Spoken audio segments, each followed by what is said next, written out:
Kumbaga, dumating ako sa point na wala akong pakialam sa pera. When they earn a profit, that's it. Kasi nga, minsan magugulat ka eh. Ang dami kong pera. Tapos, at the end of the month, wala na akong pambili ng stocks. Kasi pinandas ko. Akala ko kumikita ako. Yung mga gusto magnegosyante, rule number 1 sa pagnenegosyo. Videos that will make you wealthy and debt-free.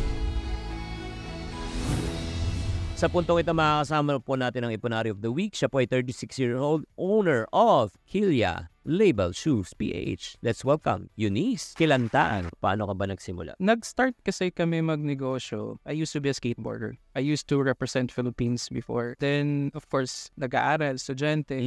My parents, they heavily invested in our education. Yeah. Private school kami lahat nag-aaral, pero wala kaming pera. Bakit ka walang pera? All of the money that my parents na napukuha nila sa salary nila, sa tuition fee namin napupunta. So, in other words, ginapang kayo? Yes.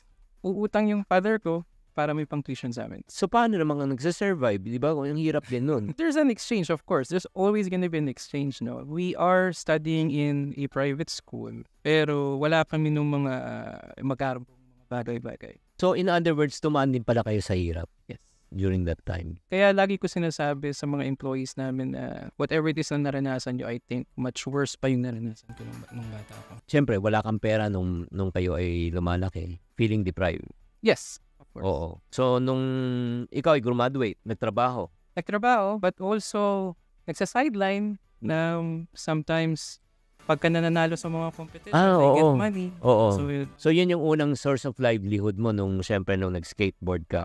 So, syempre, nananalo ka, you get some items, you get some money. Ang question, nung kumikita ka na, yung unang prize money mo, naalala mo kung magkano? I'm sure unforgettable yun. Magkano? 1,000 pesos. Ano ginawa mo sa 1,000? Pinangbili ko ng other stuff na pang skateboard. Kasi wala pa akong sponsor during that time. I have my trophy, my deck. Kailangan ko ng wheels, kailangan ko ng trunks. Pinabili ko. Growing up, ikaw ba'y nag-iipon?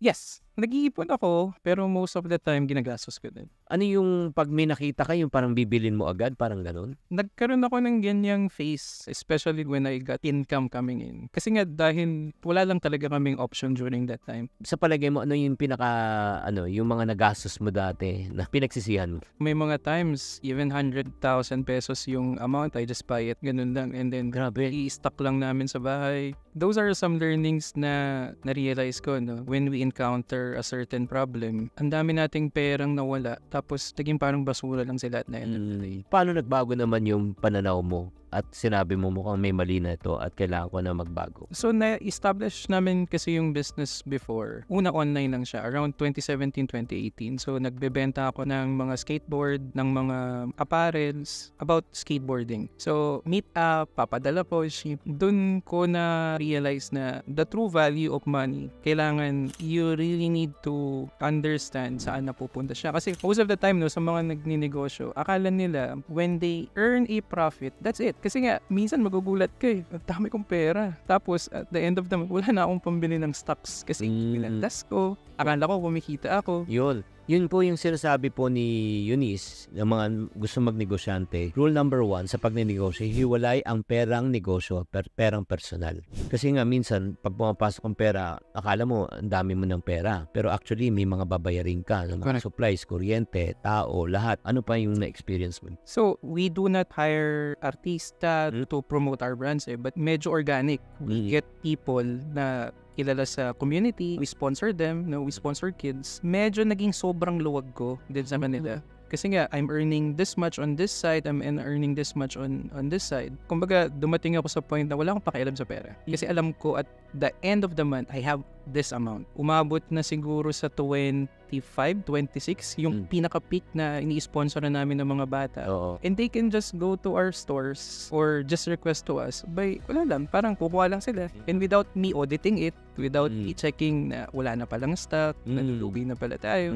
And also, nung dumating yung anak ko, when my wife told me that she's pregnant, parang, I need to stop this. I need to realign yung sarili ko sa mga goals ko and stop being wasteful dun sa resources na meron ako. So in other words, hindi ka naging responsable sa perang kinikita mo. So ngayon, nung nag-ipon ka na, di ba? Umpisa ka na mag-ipon. Ano ginawa mo naman sa ipon mo? Nag-start na kami mag-ipon and then nag-start na kami mag-seryoso sa business. That was around 2019. So from online, nagkaroon kami ng physical store and then from physical store, nagkaroon kami ng warehouse. May sarili kaming skateboarding facility sa Cainta. Kumbaga, syempre, as a skateboarder, part yun ng dream mo, magkaroon ka ng sarili facility to help those kids to be trained. So, medyo nire-refine namin yun. And then, nag-branch out kami. Napupunta na kami sa mall and we also explore outside the country. Then, pumasok ang pandemic. Paano yan? Naapektuhan ba yun yung negosyo niyo? Yes. We were really affected. Kasi close yung mga shops, close yung mga skate parks. So, there's no income coming in. Ang income lang namin na pumapasok nun is the shoes. So may sapatos naman during that time? Yes, pero hindi pa kami yung gumagawa. The manufacturing side ng business, talagang nag-exist siya 2020. Pero prior to that, nagpapasubcon lang kayo? Yes. Sige, paliwanag niyo muna. Our shoes,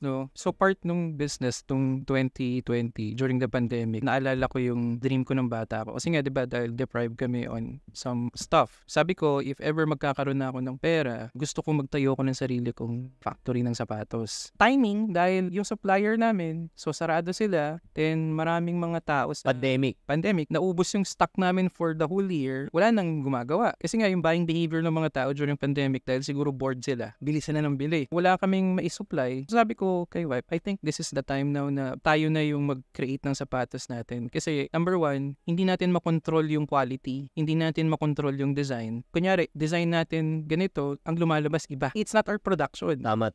So minsan nakaka-frustrate at saka pagka lumabas na, wala ka ng choice kundi ibenta. So itong ginagawa nyo ngayon, dahil number one, siguro nung bata ka, deprived ka rin sa sapatos, di ba? Kaya naging passion mo yan. So ngayon, ginagawa niyo ngayon designs niyan. No? Magkano yung ganitong sapatos ngayon?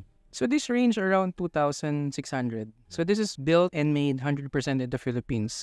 Combination of traditional and modern. So we have machineries. 30% handmade, majority na machines. Kasi we heavily invested sa machines. That's the transition na yung elevate na gusto namin marating is for us to modernize and for us to excel, kailangan may machine na talaga. But still, we still retain yung mga tao. Bakit naman bibiliin at pipiliin ng tao itong label na itong brand na ito? Bakit? Of course, proudly, kung titingnan nyo sa box namin, a product made by the Filipino people for the Filipino people for the world. Wow! This is a brand or a product na pwede natin ipagmalaki. Totoong gawa sa Pilipinas, gawa ng taga Marikina na staff namin na dinala namin sa Binyan, dun sa factory namin, and then everything sourced out in the Philippines. So right now, itong mga branch na ito, saan kayo makikita? Saan kayo makokontak? Saan mabibili itong mga sapatos? So you can check our Shopee Mall and Lazada Mall, Label Shoes PH. You can also go to our stores physically in Vista Mall, Bataan. You can apply as a reseller to us. We really appreciate it. And ilang percent ang binibigay mo sa reseller? 40%. Wow, 40% to. So ano yung number na pwedeng kontakin or Facebook? Ayan, Label Shoes PH. Yep, Label Shoes. Ayan po. Ito naman si Kilya. Ito naman yung sa skateboard. Yep. Okay, maraming salamat. Eunice, thank you very much for your time. Thank you very much.